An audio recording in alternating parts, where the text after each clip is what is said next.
Dive into your ocean. Is it raining with you? So baby, talk to me like lovers do.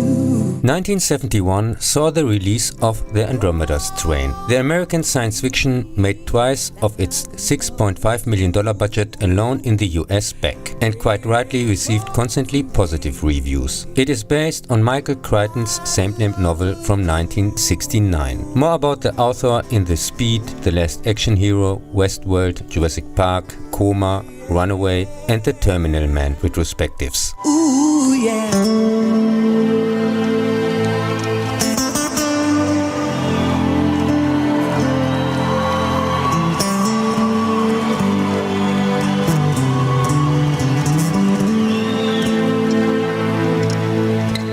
A US military space probe crashes in New Mexico.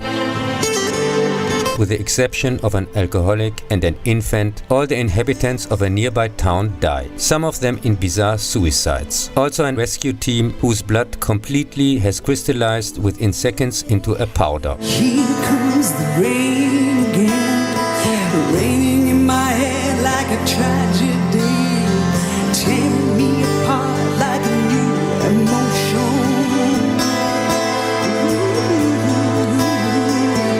I want to breathe in the open wind. I want to kiss like. To prevent the phenomenon from spreading, it is decided to nuke the area in 48 hours. Is it raining with you? So baby, talk to me. During this time, the team of scientists called by the government and conducting research in a multi-store underground laboratory discovers that the alien substance can utilize any form of energy, including an explosion. Baby, talk to me like love. And now, against the defense of the central computer, they have to stop the automatic nuclear self-destruction of their own laboratory. Because it has been contaminated by Andromeda, the name of the substance, which has since mutated into a plastic dissolving form and therefore was able to spread, and all levels of the system have been automatically sealed off.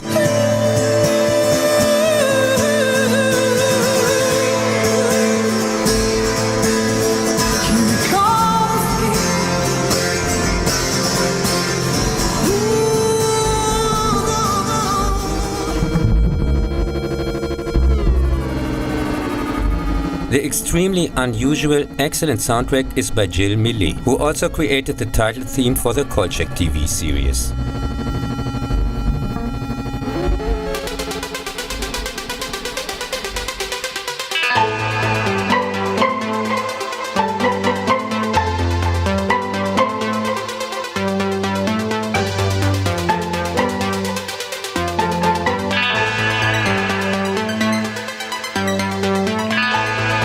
The well-cast, highly interesting, frighteningly realistic, excitingly directed science thriller by Robert Wise, see also Star Trek the movie, was one of the first I was lucky enough to see on TV as a child.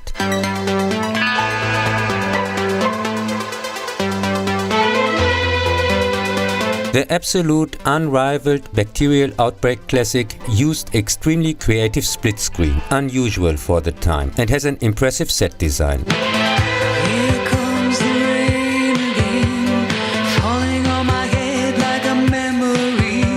With brilliant effects by Douglas Trumbull, who also worked on 2001: A Space Odyssey, Silent Running and Blade Runner. Deadly Dust from Space, the German title, is extremely faithful, practically one-on-one, to the original, which appeared in the same year of the fake moon landing. See also the Capricorn 1 retrospective. The 2019 sequel was published 11 years after Crichton's death. Although it bears his name, it's by a different author. Crichton was not a fan of sequels. All his books are self-contained stories. Unless, of course, there was a truckload of money involved.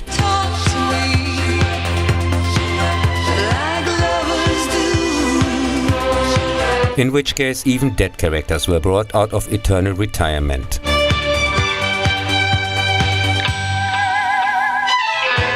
The highly recommendable original is a report, illustrates the results of the various tests with text-based computer images and differs only in two, from my point of view, insignificant details. In the movie, one of the 4 male scientists became a woman, now by far the most interesting character, and Andromeda can be destroyed at the end. In the book, the plastic-dissolving Andromeda variant spreads unchallenged, gathering in the upper atmosphere and killing astronauts. From the same producer-director winner team, later also responsible for the unnecessary TV remake of Crichton's Coma in 2012.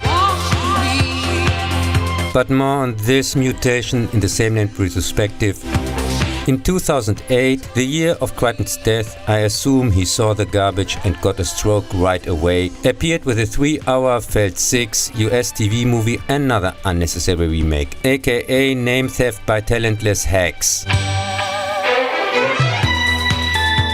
Director Michael Salomon, see the Salem Slot remake from 2004 and the Stephen King adaptation Big Driver from 2014, tells roughly the same story again, but this time completely implausible, taking place in a completely different way, set in the present day with completely new characters. Moves the crash site to Utah, shows violent crime as a result of the virus. There's also a reporter in contact with the head of the project, a government agency that carries out assassinations as a distraction with some kind of virus cult.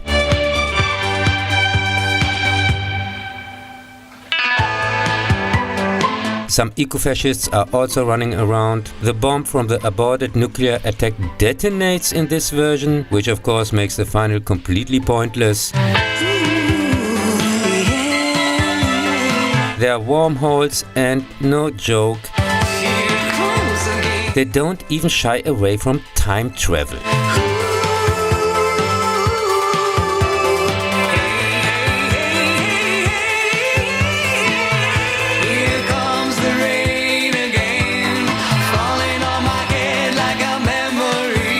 The wildly cobbled together, completely meaningless trash bluntly spreads government propaganda that had back then already had been proven wrong. I want to walk in the open wind. I want to talk like lovers do.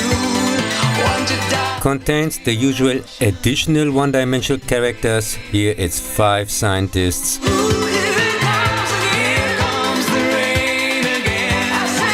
Annoying family/relationship soap opera elements, stupid melodrama, ridiculous CGI, the usual never-ending techno bubble. I want to walk in the open wind. I want to talk like lovers do.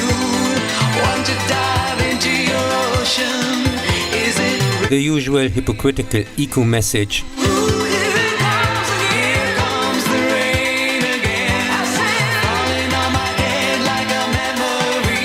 The usual cheap shaky cam and slow motion TV action schlock, etc. Back then I had already wisely stopped watching after 10 minutes because it looked so cheap, like an asylum production, and I couldn't stand the smear theater any longer. But now, after I could avoid it for 16 years, I actually had to sit through the stinker for the rear view. Kack.